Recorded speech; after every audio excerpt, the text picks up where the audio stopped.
Chapter 27 Literary Lessons Fortune suddenly smiled upon Jo, and dropped a good-luck penny in her path. Not a golden penny exactly, but I doubt if 500,000 would have given more real happiness than did the little sum that came to her in this wise.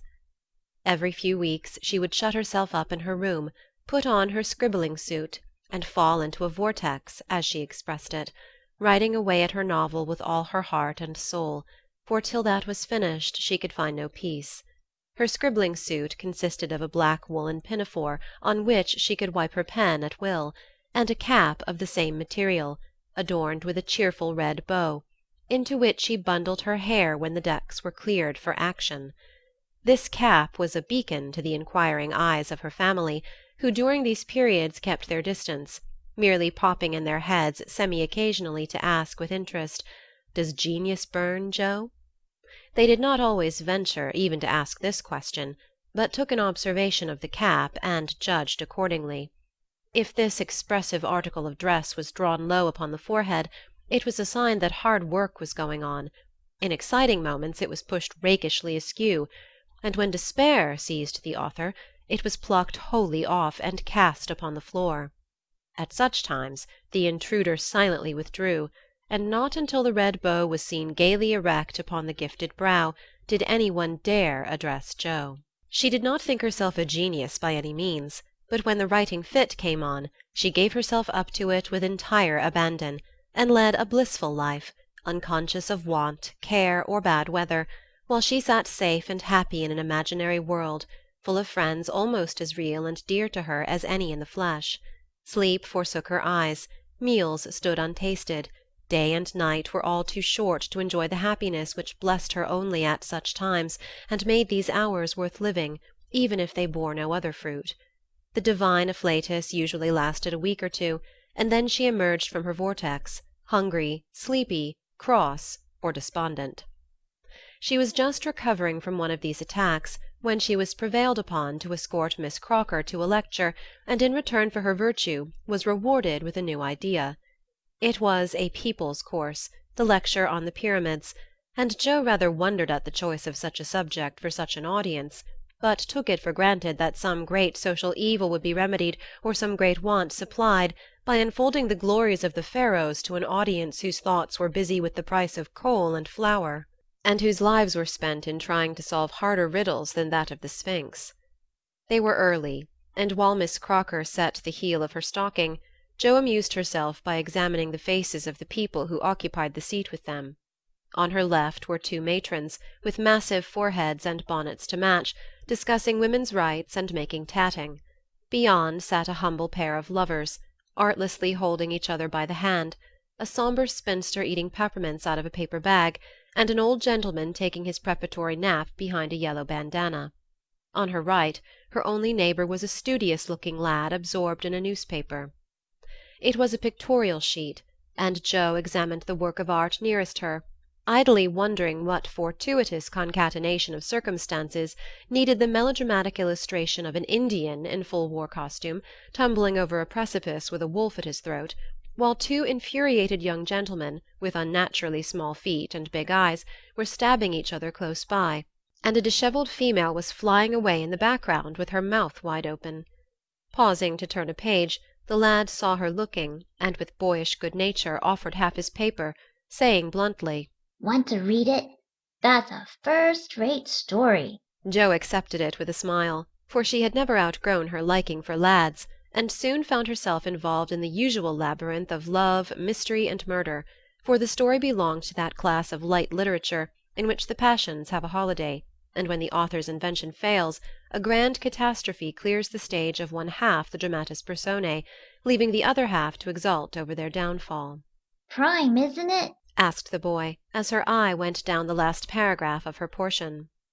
"I think you and I could do as well as that if we tried," returned Jo, amused at his admiration of the trash. "I should think I was a pretty lucky chap if I could. She makes a good living out of such stories, they say." And he pointed to the name of Mrs. Slang Northbury under the title of the tale. "Do you know her?" asked Jo with sudden interest.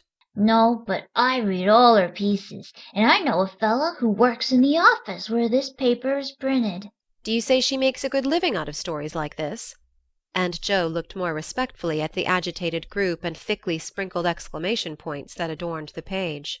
Guess she does. She knows just what folks like, and gets paid well for writing it. Here the lecture began, but Joe heard very little of it.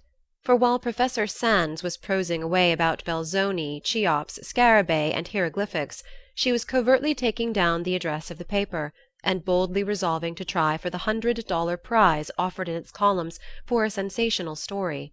By the time the lecture ended, and the audience awoke, she had built up a splendid fortune for herself, not the first founded on paper, and was already deep in the concoction of her story, being unable to decide whether the duel should come before the elopement or after the murder.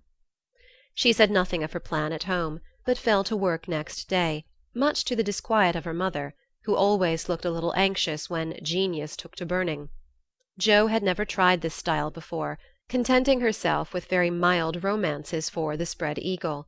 Her experience and miscellaneous reading were of service now, for they gave her some idea of dramatic effect, and supplied plot, language, and costumes. Her story was as full of desperation and despair as her limited acquaintance with those uncomfortable emotions enabled her to make it, and having located it in Lisbon, she wound up with an earthquake, as a striking and appropriate dénouement. The manuscript was privately dispatched, accompanied by a note, modestly saying that if the tale didn't get the prize, which the writer hardly dared expect, she would be very glad to receive any sum it might be considered worth. 6 weeks is a long time to wait, and a still longer time for a girl to keep a secret, but Jo did both, and was just beginning to give up all hope of ever seeing her manuscript again, when a letter arrived which almost took her breath away, for on opening it, a check for $100 fell into her lap. For a minute she stared at it as if it had been a snake, then she read her letter and began to cry.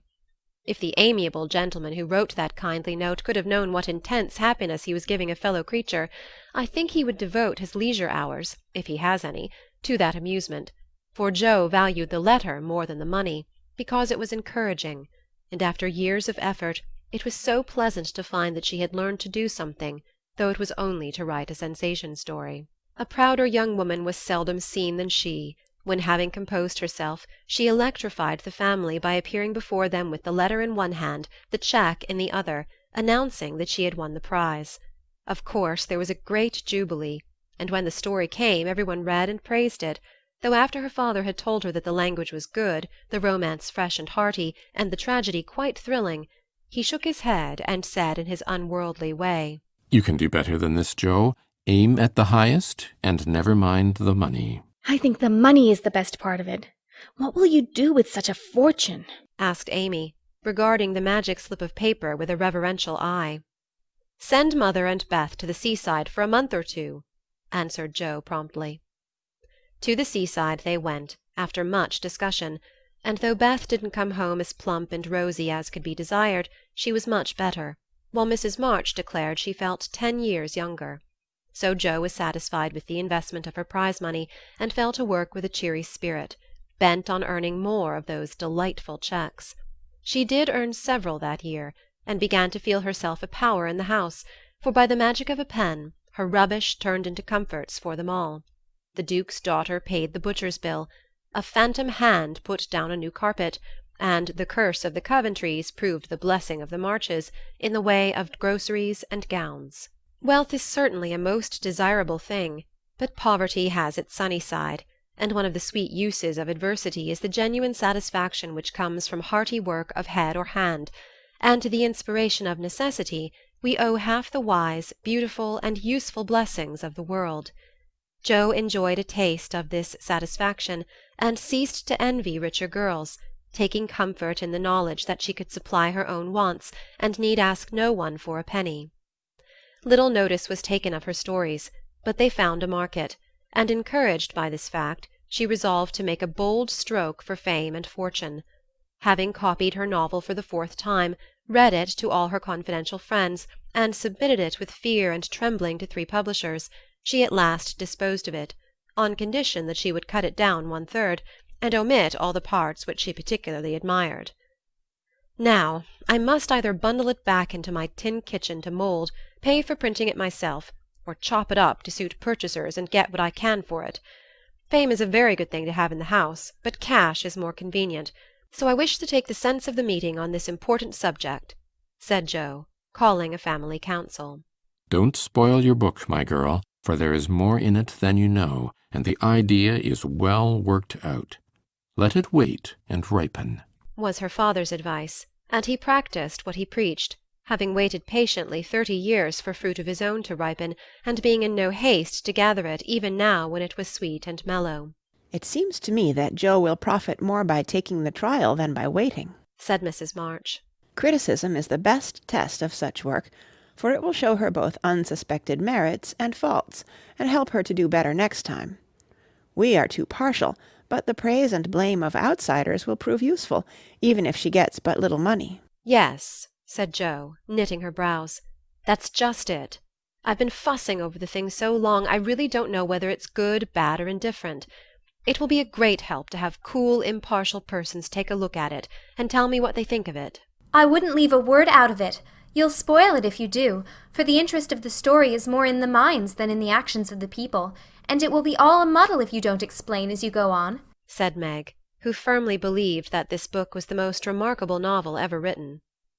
But Mr. Allen says, leave out the explanations, make it brief and dramatic, and let the characters tell the story, interrupted Joe, turning to the publisher's note. Do as he tells you. He knows what will sell and we don't. Make a good, popular book and get as much money as you can. By and by, when you've got a name, you can afford to digress and have philosophical and metaphysical people in your novels, said Amy, who took a strictly practical view of the subject. Well, said Joe, laughing, if my people are philosophical and metaphysical, it isn't my fault, for I know nothing about such things, except what I hear father say sometimes. If I've got some of his wise ideas jumbled up with my romance, so much the better for me. Now, Beth, what do you say? I should so like to see it printed soon, was all Beth said, and smiled in saying it. But there was an unconscious emphasis on the last word, and a wistful look in the eyes that never lost their childlike candour, which chilled Joe's heart for a minute with a foreboding fear, and decided her to make her little venture soon. So, with Spartan firmness, the young authoress laid her first-born on her table and chopped it up as ruthlessly as any ogre. In the hope of pleasing every one, she took every one's advice, and like the old man and his donkey in the fable, suited nobody. Her father liked the metaphysical streak which had unconsciously got into it, so that was allowed to remain, though she had her doubts about it. Her mother thought that there was a trifle too much description. Out, therefore, it came, and with it many necessary links in the story. Meg admired the tragedy, so Joe piled up the agony to suit her, while Amy objected to the fun, and, with the best intentions in life, Joe quenched the sprightly scenes which relieved the sombre character of the story. Then, to complicate the ruin, she cut it down 1/3, and confidingly sent the poor little romance, like a picked robin, out into the big, busy world to try its fate. Well, it was printed, and she got $300 for it, likewise plenty of praise and blame, both so much greater than she expected that she was thrown into a state of bewilderment from which it took her some time to recover. You said, mother, that criticism would help me, but how can it when it's so contradictory that I don't know whether I've written a promising book or broken all the 10 Commandments? Cried poor Joe, turning over a heap of notices, the perusal of which filled her with pride and joy one minute, wrath and dismay the next. This man says, an exquisite book, full of truth, beauty, and earnestness. All is sweet, pure, and healthy, continued the perplexed authoress. The next, the theory of the book is bad, full of morbid fancies, spiritualistic ideas, and unnatural characters.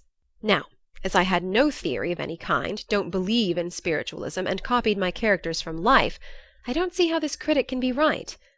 Another says, it's one of the best American novels which has appeared for years. I know better than that.